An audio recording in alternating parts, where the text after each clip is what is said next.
नमस्कार, Shekhawati live top news देख रहे हैं आप और वक्त हो चुका है फटाफट टॉप 20 का। तो चलिए बिना देरी करते हुए शुरू करते हैं खबरों का सिलसिला। 2 महीने से अधिक समय के बाद आखिरकार श्रद्धालुओं ने गौरिया की महारानी जीड़ भवानी के दर्शन किए। हालांकि कोरोना का असर और लोगों पर लगाई गई पाबंदी के बाद अधिक संख्या में लोग आज मंदिर नहीं पहुंचे। श्रद्धालुओं से 72 घंटे की नेगेटिव रिपोर्ट मांगी गई। साथ ही आने वाले श्रद्धालुओं की ओर से लाए गए प्रसाद और चढ़ावे पर भी रोक रही। मंदिर पुजारी रविशंकर ने बताया कि सरकार ने मंदिरों को खोलने की अनुमति देने के बाद सीकर जिला प्रशासन से बात की गई। इसके बाद तीसरी लहर की आशंका और संक्रमण को रोकने के लिए गाइडलाइन तैयार की गई है। इसके आधार पर ही दर्शन के लिए द्वार खोले गए। रतनगढ़ मेगा हाईवे पर सुजानगढ़ सड़क मार्ग पर पुलिस की नाकाबंदी देखकर फरार हुई कार की तलाशी के दौरान उसमें 9 किलो 400 ग्राम डोडा पोस्त छिलका सफेद कट्टे में मिला। इस दौरान कार में सवार एक आरोपी फरार हो गया, वहीं दूसरे को पुलिस ने गिरफ्तार कर लिया। जिला कलेक्टर सावरमल वर्मा के निर्देश अनुसार मेरा गांव मेरी जिम्मेदारी व मेरी पंचायत मेरा अधिकार जन सेवा आपके द्वार अभियान के तहत अतिरिक्त मुख्य कार्यकारी अधिकारी डॉक्टर नरेंद्र चौधरी ने शनिवार को पीथीसर, घंटेल, सोमासी, कुंसीसर आदि गांव में भ्रमण कर निरीक्षण किया और आवश्यक निर्देश दिए। नई शिक्षा नीति के अंतर्गत इस नेशनल अचीवमेंट सर्वे की तिथि 12 नवंबर 2021 सुनिश्चित की गई है। इस सर्वे के लिए भारत के चुनिंदा जिलों से इस कमेटी के लिए अनेक प्रतिनिधियों को विभिन्न मापदंडों पर परखा गया, जिसमें इस राष्ट्रीय स्तर की समिति के लिए झुंझुनू अकेडमी सीबीएसई के प्राचार्य डॉक्टर रविशंकर शर्मा को जिला स्तरीय कोऑर्डिनेटर नियुक्त किया गया। पिलानी थाने में नौकरी लगाने के नाम पर ठगी करने का मामला सामने आया है। रेलवे में नौकरी लगाने के लिए ठगे 6.5 लाख रुपए। अब न नौकरी लगाई है और न ही रुपए वापस दे रहे। पीड़ित ने पुलिस थाने में करवाया मामला दर्ज। सांसद राहुल कस्मा ने सादुलपुर के नवनिर्मित राजकीय महाविद्यालय भवन का निरीक्षण कर महाविद्यालय भवन की व्यवस्थाओं का जायजा लिया। सांसद राहुल कस्मा ने निरीक्षण के बाद बताया कि पूर्ववर्ती भाजपा सरकार में मुख्यमंत्री वसुंधरा राजे ने बजट 2017 से 18 में सादुलपुर में नवीन राजकीय महाविद्यालय की घोषणा की थी। अलवर जिले के रामगढ़ में 12 साल की नाबालिग से गैंगरेप का मामला सामने आया है। गरीब परिवार की किशोरी को 3 युवक जबरन घर से उठा ले गए। तीनों ने सामूहिक दुष्कर्म किया। इसके बाद उसे जान से मारने की धमकी दी। घबराई किशोरी ने रात में परिजनों को कुछ नहीं बताया। सुबह तक वह दर्द बर्दाश्त नहीं कर पाई और परिजनों के सामने पूरा मामला खुल गया। इसके बाद पुलिस ने मामला दर्ज कर नाबालिग का मेडिकल कराया है। कोरोना काल में मेडिकल व्यवस्थाएं सुधारने के लिए जोर शोर से कवायद के बावजूद हालात खराब ही हो रहे हैं। खासकर प्रदेश में महिलाओं के लिए चिकित्सा व्यवस्थाओं के हाल बहुत खराब है। ग्रामीण ही नहीं, शहरी इलाकों तक में प्रसूताओं को परेशानी का सामना करना पड़ रहा है। मेडिकल कॉलेज जनाना अस्पताल में प्रसूताओं का गर्मी के मारे बुरा हाल है। लोगों को घर से कूलर और पंखे लाकर काम चलाना पड़ रहा है।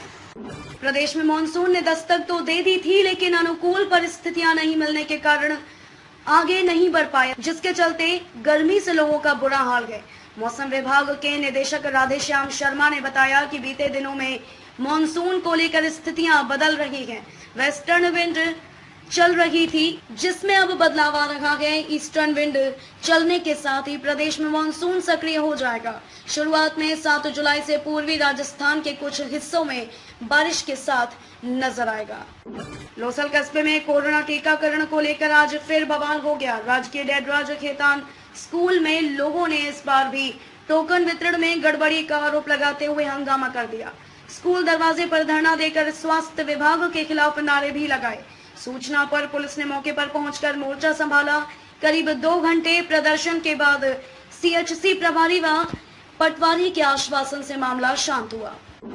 चुनाव चौक स्थित पार्क में आज सुबह हर घर में तुलसी का वासा रहे सदा नरहरि के पासा।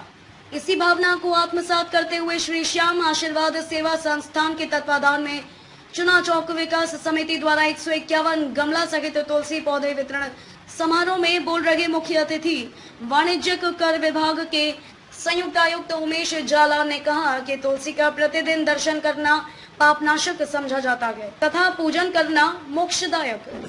जिला कलेक्टर सावरमल वर्मा ने शनिवार को सुजानगढ़ पंचायत समिति के सालासर एवं गोपालपुरा में पेयजल आपूर्ति के लिए बनाए गए GLR एवं ओवरहेड टैंक का निरीक्षण किया और आवश्यक निर्देश दिए। जिला कलेक्टर ने शनिवार को सालासर मंदिर में दर्शनार्थियों के लिए की गई व्यवस्थाओं एवं रजिस्ट्रेशन आदि के संबंध में जानकारी ली और कोविड प्रोटोकॉल के अक्षरशः पालन के निर्देश दिए। कोरोना संक्रमण के चलते देश और प्रदेश के लाखों श्रद्धालु खाटू श्याम बाबा के दीदार को तरस रहे हैं।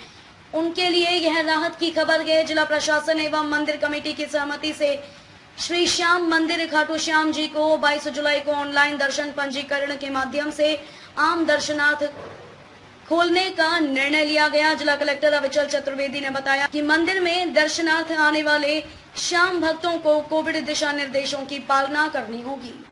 उदयपुरवाटी तहसील में NSUI के तहसील अध्यक्ष समदर पहाड़ेला का जन्मदिन उनके साथियों ने धार्मिक स्थल किरोड़ी धाम जाकर दोनों कुंडों की सफाई करके मंदिर में पूजा अर्चना करके मनाया। उनके साथियों ने कहा कि अगर सभी लोग फिजूल खर्च की बजाय अगर ये खर्च किसी धार्मिक स्थल की सफाई या उनके रखरखाव में लगाएं तो शायद परिणाम कुछ और हो सकते हैं। राजस्थान में जारी सियासी खींचतान के बीच स्पीकर CP जोशी ने विधानसभा की 19 समितियों का पुनर्गठन किया है। इसका सबसे बड़ा सियासी संकेत यह है कि सचिन पायलट समर्थक विधायक हेमाराम चौधरी के इस्तीफे का दबाव काम कर गया है।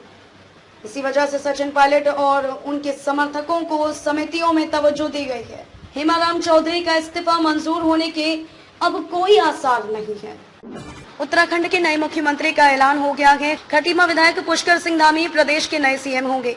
विधायक दल की बैठक में उनके नाम पर मुहर लगी। बैठक में केंद्रीय पर्यवेक्षक NS तोमर और D पुरंदेश्वरी, प्रदेश प्रभारी दुष्यंत कुमार गौतम और सभी विधायक मौजूद रहे।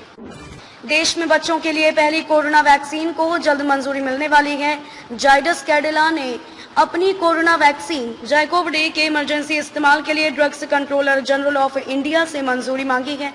सरकार की ओर से शुक्रवार को बताया गया है कि जाइडस कैडिला की कोरोना वैक्सीन जाइकोव डी की मंजूरी पर फैसला जल्द ही होने की उम्मीद है। छत्तीसगढ़ के नारायणपुर जिले में शनिवार को हथियारों से लैस नक्सलियों ने बड़ी वारदात को अंजाम दिया। उन्होंने जिले के एक खदान पर हमला कर दिया। वहां सड़क निर्माण कार्य में लगे कम से कम 4 वाहनों को आग लगा दी। एक पुलिस अधिकारी ने यह जानकारी दी है। उन्होंने कहा कि घटना के बाद वहां काम कर रहे 2 कर्मचारी लापता बताए जा रहे हैं। विश्व स्वास्थ्य संगठन के महानिदेशक टेड्रोस एडनॉम ने कोरोना वेरिएंट डेल्टा के प्रसार को लेकर चिंता व्यक्त की है। उन्होंने कहा कि दुनिया कोविड-19 महामारी के एक बहुत ही खतरनाक दौर में है, जहां डेल्टा जैसे संस्करण जो विकसित और रूप बदल सकते हैं। कम टीकाकरण वाले देशों में अस्पतालों के अति प्रवाह के भयानक मंजर एक बार फिर से आम होते जा रहे हैं। उत्तर प्रदेश में गांवों की सरकारों के मुखिया चुने जाने के बाद अब जिलों का नंबर है। प्रदेश में आज जिलों की सरकार के मुखिया यानी जिला पंचायत अध्यक्षों का चुनाव होगा। इसके लिए 53 जिलों में जिला पंचायत सदस्य मतदान के लिए कलेक्ट्रेट पहुंचे हैं। फिलहाल शेखावाटी लाइव टॉप 20 में बस इतना ही। खबरों का सिलसिला यूं ही लगातार जारी है। आप बने रहे शेखावाटी लाइव के साथ। अपनी राय हमें कमेंट करके जरूर बताएं और चैनल को सब्सक्राइब करना बिल्कुल भी ना भूलें। अभी तक आप लोगों के द्वारा मिले हुए सहयोग का शेखावाटी लाइव हार्दिक स्वागत करता है। वहीं आपको जानकर खुशी होगी कि शेखावाटी लाइव अब आपको शेखावाटी के तीनों जिलों सीकर, चूरू और झुंझुनू के साथ प्रदेश के अन्य जिलों की महत्वपूर्ण खबरों से भी अपडेट करवाएगा, जिसके चलते अब आप हर शाम शेखावाटी लाइव पर देश विदेश के साथ प्रदेश की प्रमुख खबरें शेखावाटी लाइव के टॉप 20 फटाफट डेली न्यूज बुलेटिन में देख सकेंगे। शेखावाटी लाइव परिवार आशा करता है कि निरंतर आपका आशीर्वाद हमें यूं ही मिलता रहेगा। बुलेटिन में विज्ञापन देने के लिए संपर्क करें 9413283605।